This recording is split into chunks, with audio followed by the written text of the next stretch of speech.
So we are talking to Lisa Lahey, who has just taken the heads of school at our Heads of School Conference 2019 through an exercise about change, making change, being ready for change.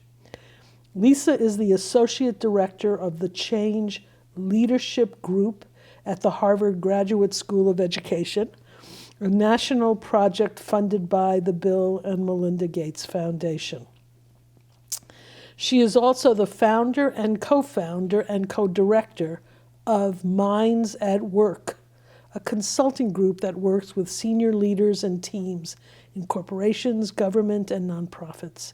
She's worked across the educational spectrum from K through 12 to colleges and universities and their boards, as well as numerous corporations and nonprofit organizations. Lisa is the author of Immunity to Change, How to Overcome It and Unlock the Potential in Yourself, and Your Organization with Robert Keegan, and How the Way We Talk Can Change the Way We Work, also with Robert Keegan. She is also co-author of Change Leadership, a practical guide to transforming our schools. So Lisa, change. Actually, the first slide you showed had an enlarged picture of the word change. So maybe you could explain a little bit about what you mean by change. What I mean by change. I'd say the nutshell is going to be determined by what somebody wants to make happen, and yet they're unable to. So the change I'm interested in is the gap between our intentions and how we behave, and are recognizing, ooh, it's not going the way I want. I'm not showing up the way that I want, and that's what needs to change. So I'm thinking about change really as an opportunity to be minding and mining the gap between intentions and actualities. So a lot of your work, at least today, had to do with a kind of individual recognition of his or her strengths and weaknesses and bringing about. So it was a personal exploration. I wonder if you could, talk a little bit about the intersection between the personal and making a change in a school, in an organization, in a nonprofit. I start at the individual level because in order for something larger to happen, it will require ultimately individuals to change. It's not the only thing, but it's very difficult to make change happen at a more collective level when you don't think about actual people. And the invitation I made to people today was to be thinking about them and their role as leaders on behalf of the specific topic of the conference around diversity and equity, inclusion and belonging. And the idea of starting there is if people in leadership positions can look honestly at their hand in how they are working against their own intentions to be leading their school in a way that actually does embrace all and holds high standards for all, that is a very important starting place, because they will be at the individual level engaged in a change process that everybody is going to need to. And the leader is going to be looked to actually show us, how is it going to be different? You can't just tell us. And the synchronicity between how the leader then acts newly and can talk about it and model what he or she is doing is really what people need in order to feel like it's even possible to come along. Does that make sense? So when you're working under, your Minds at Work rubric, how long do you spend on, with the leaders of an organization on their personal understanding of what they what inhibitors they have, what strengths they have? We spend, in a multi-layered way, at least 6 months with them on their individual contribution. But as I mean by multi-layered, pretty soon, like a month into the work, we'll layer on what's the implication for you and your team. So we'll start doing things that are more at a collective level. But the really essential reason for starting with people at the individual level is it's universal almost for people to believe the change needs to happen out there. And if everybody else would just shape up, everything's going to be fine. But the reality is that the leader is in some unaware way actually a part of, has a hand in creating the very problem of people not being able to change. So that's why we start there. It doesn't it helps the person to look inward as opposed to looking outward and putting the finger elsewhere.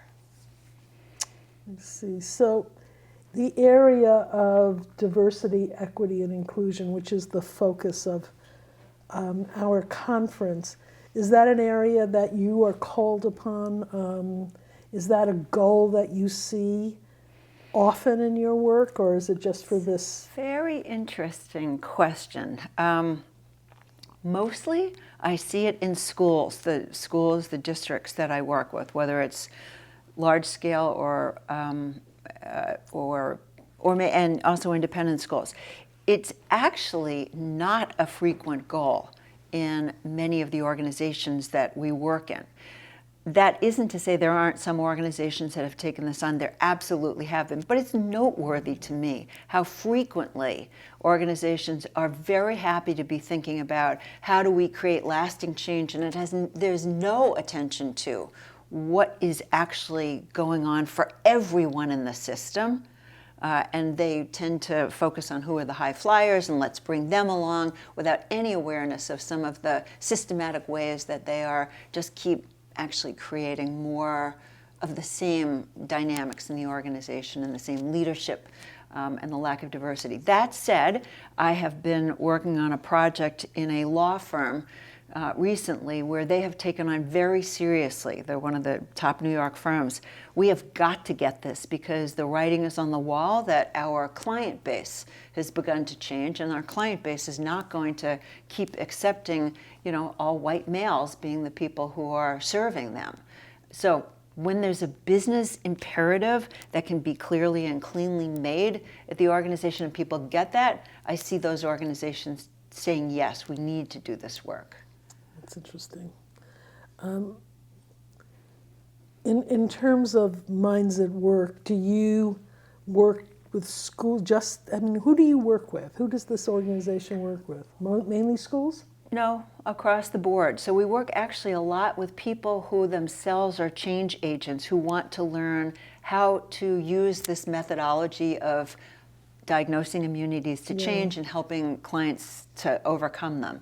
And those may be individual coaches, they may be with in-house coaches for a given organization. So that's one of the main group that we work with. But then, because we want to always keep ourselves having our hand in the work itself, we will always take on some clients. So right now, I have quite a bit of work in the health sector, one in the law firm that I'm describing. But I don't want to get spread too thin. So It's really wanting to just, let's put eggs in some baskets and see what we can make happen there. Now, you also teach at the Graduate School of Education at Harvard. And do you teach courses in making change? The courses that I teach are very specific to a particular program.